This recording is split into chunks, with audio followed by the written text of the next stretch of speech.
And President Trump posts that President Zelenskyy is a dictator without elections.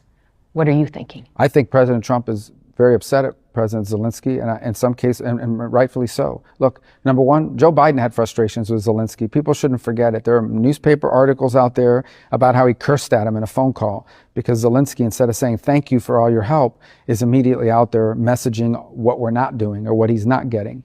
I think the second thing is, frankly, I was personally very upset because we had a conversation with President Zelenskyy, the vice president and I, the three of us. And we discussed this issue about the mineral rights. And we explained to them, look, we want to be in a joint venture with you, not because we're trying to steal from your country, but because we think that's actually a security guarantee. If we're your partner in an important economic endeavor, we get to get paid back some of the money the taxpayers have given, close to $200 billion. And it also, now we have a vested interest in the security of Ukraine. And he said, sure, we want to do this deal. It makes all the sense in the world.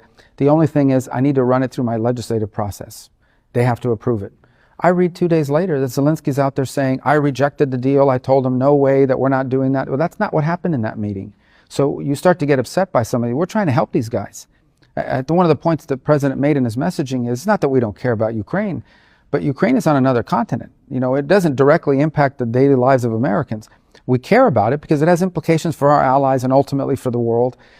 There should be some level of gratitude here about this. And when you don't see it and you see him out there accusing the president of living in a world of disinformation, that's very counterproductive. And I don't need to explain to you or anybody else, President Trump's not the kind of person that's going to sit there and take that. He's very transparent. He's going to tell you exactly how he feels.